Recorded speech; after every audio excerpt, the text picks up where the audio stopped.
And Danayya గారు వారి target ఎప్పుడు ఎక్కడో ఉంటుంది.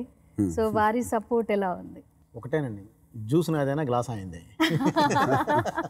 ప్రొడ్యూసర్ ఎప్పుడైనా సరే. మాకు ఇప్పుడు గ్లాస్ అంటే టీ కప్పు, ఈ గ్లాసే గుర్తొస్తుంది మరి. సో ఈ సినిమాకి ఎంత న్యాయం చేయాలో దానికి ప్లస్ చేశారండి ఆయన. ఓకే, చాలా చిన్న మాట, ఇంకా పెద్దవి మాట్లాడాలి. బట్ న్యాయం దీనికి ఈ సినిమాకి ఏం కావాలో దానికి ఆయన ప్లస్ చేశారు. అందువల్ల ఈరోజు మనం ఇంత గ్రాండ్గా చేయగలిగాం సినిమాని. మంచి సపోర్ట్ అండి. ఎక్కడ చేయాలనుకున్నా, లేకపోతే మేము కూడా ఎలా కావాలనుకున్నామో మేము ఇద్దరం కాదు అనుకున్నప్పుడు లిటరలీ అలాంటి లొకేషన్స్ మాకు ఇవ్వడం కానీ, అక్కడ ఫెలిసిటేట్ చేయడం కానీ, అజర్బైజాన్ లొకేషన్లో ఆల్మోస్ట్ 350 పీపుల్తో చేయాల్సిన పరిస్థితుల్లో ఒక్కరోజు కూడా డిస్కషన్ పెట్టకుండా మమ్మల్ని తీసుకెళ్ళి అక్కడ చేయించడం అండ్ కంఫర్టబుల్గా ఉంచడం. సినిమా వెయిట్ అన్నారు, మీ వెయిట్ని ఎలా కంట్రోల్ చేస్తున్నారు? సినిమా వెయిట్ పెంచుతూ మీ వెయిట్ తగ్గిస్తూ?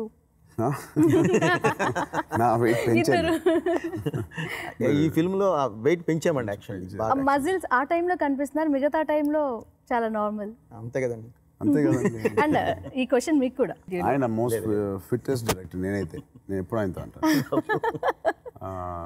సో ఆయన ఇంకోటి చెప్పంటే బోయపాటి గారి సెట్లో నాకు నచ్చింది most discipline set. Light man నుంచి పనిచేసే లాస్ట్ సెట్ బాయ్ వరకు ఆ సీన్ మూడ్లో కానీ ఆ ఇమోషన్లోనే అదే ఎమోషన్ క్యారీ అవుతుంది వాళ్ళందరి మొహాల్లో. మేము ఇక్కడ షూట్ చేస్తుంటే అక్కడ జోక్ చేస్తూ వెనకాల ఎవ్వరు కూర్చోరు. మిగతా సెట్లు అప్పుడప్పుడు చూస్తాం, బట్ ఈ సెట్లో అలా ఉంటుంది. Most discipline set. అది మా ఆర్టిస్ట్కి ఎంతో హెల్ప్ అవుద్ది అండ్ అది బాగా మిస్ అవుతాను నేను బహుశా.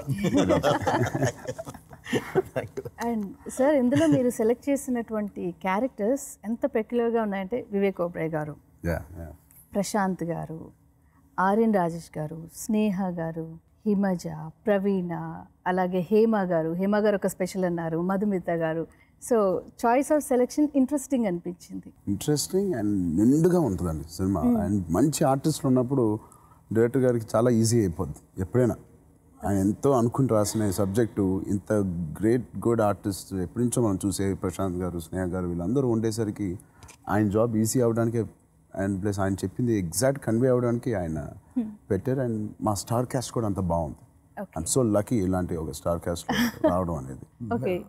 మెయిన్ అండి, ప్రేక్షకులు కోరుకునేది కొత్తదనం, లుక్ కొత్తగా ఉండాలి. ఇప్పుడు బాబుతో పాటు తనతో పాటు ఇంకొక ఆర్టిస్ట్ తనతో పాటు చేసిన అమ్మాయి ఉందనుకోండి, పోస్టర్ కాస్ట్యూమ్స్ మారి ఉంటాయి కానీ పోస్టర్ అదే. సో అలాగే కాస్టింగ్ కూడా చేంజ్ అవుతూ ఉంటాయండి. అంటే ప్రేక్షకుడు కోరుకునేదే కొత్తదనం. ఆ కొత్తదనం మనం చూపించగలగాలి ప్రతి దీనిలోనూ. చూపించినప్పుడే వాళ్ళ నుంచి ఒక ఆర్టిస్ట్ బయటకు వస్తాడు, ఒక పెర్ఫార్మెన్స్ లెవెల్స్ బయటకు వస్తాయి, చూసే వాళ్ళకి కూడా చాలా ఫ్రెష్గా ఉంటుంది. ఆ ఫ్రెష్నెస్ కోసమే ఈ ప్రయత్నం.